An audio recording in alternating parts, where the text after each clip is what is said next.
తెలంగాణ భవన్లో కేసీఆర్ పుట్టినరోజు వేడుకలు నిర్వహిస్తున్నారు. ఇప్పుడు ఆ లైవ్ చూద్దాం.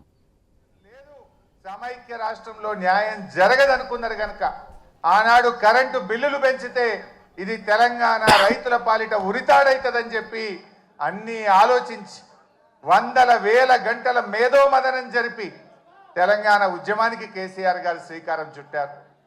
కానీ ఆ రోజు ఒక అపవాదం ఉండేది. ఎవరు జై తెలంగాణ అన్నా పదవి కోసమే జై తెలంగాణ అంటున్నారని.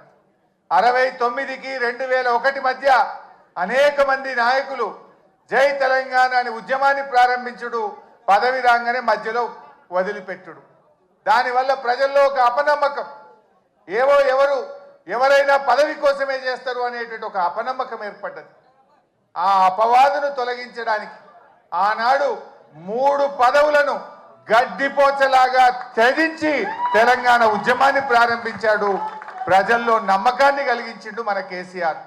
డిప్యూటీ స్పీకర్ పదవిని, ఎమ్మెల్యే పదవిని, రాష్ట్ర కార్యదర్శి పదవిని అన్నింటికి కూడా రాజీనామా చేసి ఆ రోజు ఉద్యమాన్ని ప్రారంభించి ప్రజల్లో ఒక నమ్మకాన్ని కలిగించారు. ప్రొఫెసర్ జయశంకర్ గారు మాతో అనేవాడు, ఎప్పుడన్నా మేము మాట్లాడితే నాకు కేసీఆర్ మీద సంపూర్ణమైన విశ్వాసం ఉంది, ఈయన నాయకత్వంలో తెలంగాణ వస్తుందని నేను నమ్మిన గనుక కేసీఆర్ వెంట నడుస్తున్నా, కేసీఆర్ను ఆశీర్వదిస్తున్నా అని జయశంకర్ గారు చెప్పారు. అంటే అట్లా జయశంకర్ లాంటి ఎంతో మంది మేధావులు కేసీఆర్ గారి మీద విశ్వాసంతో వారితో కలిసి నడిచిండ్రు. ఆ నమ్మకాన్ని కూడా కేసీఆర్ గారు నిలబెట్టిండ్రు. మనకు తెలుసు, నా అదృష్టం 2001 నుంచి కూడా కేసీఆర్తో పనిచేసే అదృష్టం నాకు దొరికింది. నేను చూసేవాడిని కేసీఆర్ ఎంత మదన పడేవాడో, ఎంత బాధపడేవాడో దగ్గరగా చూసేవాడిని. కొంతమంది కేసీఆర్ గారి మీద వ్యక్తిత్వ హననానికి పాల్పడేవారు. రకరకాలుగా ఆయనను ఎన్ని రకాలుగా బదనాం చేసేవారంటే, ఒకడైతే ఇక బీమార్ అయింది, ఇక లేస్తేనే లేడంటాడు, ఇంకోటి అంటాడు. ఎన్ని రకాలుగా వేధించినా, బాధ పెట్టినా, వ్యక్తిత్వ హననానికి పాల్పడినా మొండి ధైర్యంతో ఆయన పోరాటం చేసిండు, తెలంగాణ వైపు అడుగులు వేసిండు. That is KCR. ఎక్కడ బాధపడ్డా, కుంగిపోయినా, వెనకడుగు వేసిన, పదవులకు ఆశపడినా ఇవాళ మనం తెలంగాణలో ఉండేవాళ్ళం కాదు. ఇవాళ తెలంగాణ వచ్చిందంటే అది కేసీఆర్ గారి మొండి పట్టుదల, ధైర్యం, ఆయన పోరాటం వల్ల ఇవాళ తెలంగాణ వచ్చింది. నవంబర్ 29, 2009 ఇది ఇవాళ డిసెంబర్ 17 ఫిబ్రవరి 17 మనకు ఎంత ముఖ్యమో నవంబర్ 29 కూడా చరిత్ర పుటల్లో అంతే ముఖ్యమైన దినం. ఆనాడు కేసీఆర్ గారు ఇంకా లాభం లేదు, కేసీఆర్ చచ్చుడో తెలంగాణ వచ్చుడో, అయితే తెలంగాణ జైత్రయాత్ర లేదంటే నా శవయాత్ర అని చెప్పి ఆమరణ నిరాహార దీక్ష కూర్చున్నటువంటి నాయకుడు మనం చూసాం. గాంధీజీ గారి సత్యాగ్రహం చూసాం, పొట్టి శ్రీరాములు గారి ఆమరణ దీక్ష చూసాం. మరి నాడు కేసీఆర్ గారు కూడా ఆమరణ నిరాహార దీక్ష కూర్చొని ఢిల్లీ పీఠాన్ని కదిలించి డిసెంబర్ 9, 2009 ప్రకటన వచ్చిందంటే అది కేసీఆర్ గారి దీక్ష ఫలితం అని కూడా మనం గుర్తు చేసుకోవాల్సిన అవసరం ఉంది. నిజంగా ఆయన ఆ రోజు దీక్ష పూనుకోకపోతే ఇవాళ తెలంగాణ ప్రకటన వచ్చేదా? ఎవడెవడో ఏదో మాట్లాడుతున్నాడు. ఆ రోజు చిదంబరం గారు నాకు బాగా గుర్తు, కేటీఆర్ గారు, మా మధుసూనాచారి గారు, జయశంకర్ గారు అందరం కూడా అక్కడే ఉండేవాళ్ళం.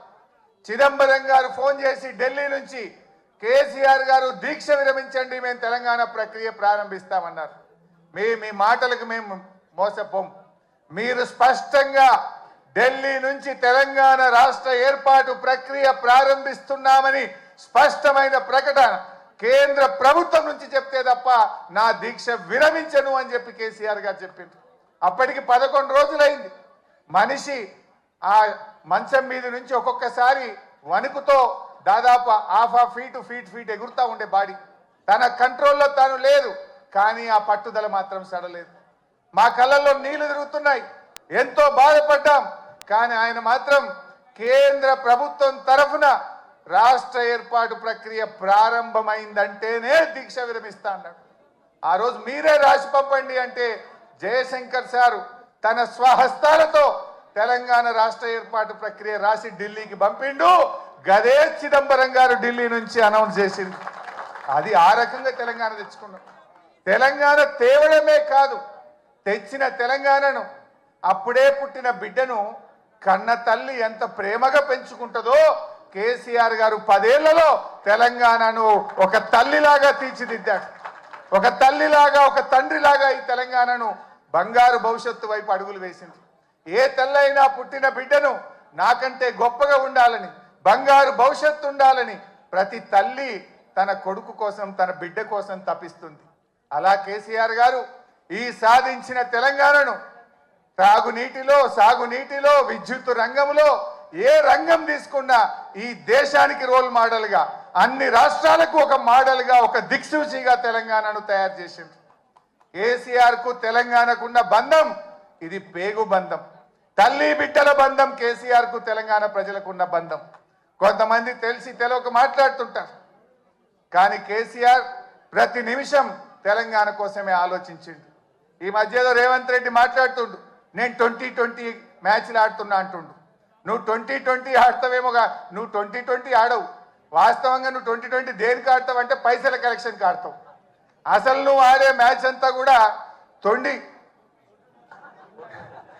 నీదంతా తొండి మ్యాచ్ ఉంటుంది, తొండి ఎగ్గొట్టే మ్యాచ్. ఏంది నీ మాటల్లో తొండి, హామీల అమలులో ఎగ్గొట్టేది ఉంటుంది నీ దగ్గర. కానీ కలెక్షన్లో మాత్రం 2020 ఆడతావు నువ్వు. ఎందుకంటే నువ్వు ఎన్ని రోజులు ఉంటావో నీకే తెలియదు. ఆగమాగం ఉండవు నువ్వు. దీపం ఉండగానే ఇల్లు చక్క పెట్టుకోవాలని 2020 కలెక్షన్ స్టార్ట్ చేసినావు. కానీ కేసీఆర్ అన్నీ ఆడతాడు. ఆయన టెస్ట్ మ్యాచ్ అయినా అద్భుతంగా ఆడతాడు, వన్డే అయినా అద్భుతంగా ఆడతాడు, 2020 అయినా ఆడతాడు. ఎప్పుడు ఏదాల్లో గదా ఆడతాడు కేసీఆర్. ఎప్పుడు ఏదాల్లో ఆడతాడు. అవసరమైతే డిఫెన్స్ కొడతాడు, అవసరమైతే 6 కొడతాడు. కానీ ఇవాళ తెలంగాణ ప్రజలు ఏ పల్లెల్లో పోయినా, ఎక్కడ పోయినా ఏమంటున్నారు? మళ్ళీ కేసీఆరే రావాలి, మా కేసీఆర్ మాకు కావాలి అని ప్రతి నోట. ఇది నేనేదో ఉపన్యాసం కోసం చెప్తలేను. కారులో పోతా ఉంటే సిగ్నల్ పడితే పాపం ఉన్నది, ఇట్లా తలుపు కొట్టి అద్దం దించి సార్ కేసీఆర్ కావాలి, మళ్ళా మనమే రావాలి, వీడు బాగలేడని. అది ట్యాక్సీ డ్రైవర్ కావచ్చు, ఆటో డ్రైవర్ కావచ్చు, అది ఎవరన్నా కానీ, ఆ రోడ్డు మీద పోయే పిల్లలు కావచ్చు, మళ్ళీ కేసీఆర్ కావాలని మాట్లాడుతున్నారు. ఇది ఈరోజు తెలంగాణ సమాజం కోరుకుంటుంది. ప్రజలకు అర్థమైంది. ఎప్పుడన్నా ఎవరికైనా పిల్లలకు తల్లిదండ్రుల మీద కోపం రావచ్చు, కానీ ఆ ప్రేమ మాత్రం ఎప్పటికీ పోదు. కేసీఆర్ది తెలంగాణ ప్రజల మధ్య ఉన్నది తల్లి పిల్లల బంధం, పేగు బంధం. ఇవాళ అందరూ కూడా కేసీఆర్ని కోరుకుంటున్నారు. జనరల్గా ఏమంటారు? ఓటమి విజయానికి నాంది అంటారు. మనం మొన్న ఓడితే ఓడొచ్చు, కానీ రేపు భవిష్యత్తులో మరో 3 టర్ములు బీఆర్ఎస్ పార్టీ గెలవడానికి ఇది నాంది కాబోతా ఉంది. సరే, అది ఎప్పుడు వస్తాయా, ఏమొస్తాయా రాని, కానీ అందరూ కూడా ఇలా కేసీఆర్ వైపు చూస్తూ ఉన్నారు. నిజానికి కేసీఆర్ లేకపోతే ఈ తెలంగాణ వచ్చేదా ఇలా ప్రతి ఒక్కరు కూడా ఆలోచించాల్సినటువంటి అవసరం ఉంది. ఎవరో ఎంతో మంది మాట్లాడుతుండు, ఒకటి తెచ్చినామంటుండు, ఇంకొకటి ఇచ్చినామంటుండు. కానీ ఇలా తెలంగాణ వచ్చిందంటే, ఢిల్లీ కదిలిందంటే దానికి ఒకే ఒక్కడు కారణ జన్ముడు మన కేసీఆర్. ఆ కేసీఆర్ గారి జన్మదినం ఈరోజు మనందరం కూడా ఇంత ఉత్సాహంగా మా తలసాని సీనన్న నాయకత్వంలో జరుపుకోవడం చాలా సంతోషం. సీనన్న గారిని ఇంత అద్భుతంగా ఆ పాటలు కానీ ఈ కార్యక్రమాన్ని ఇంత అద్భుతంగా నిర్వహించినందుకు హృదయపూర్వకంగా సీనన్నకు నేను కృతజ్ఞతలు కూడా తెలియజేస్తూ, మరి నాకు ఈ అవకాశం ఇచ్చినందుకు ధన్యవాదాలు. జై తెలంగాణ.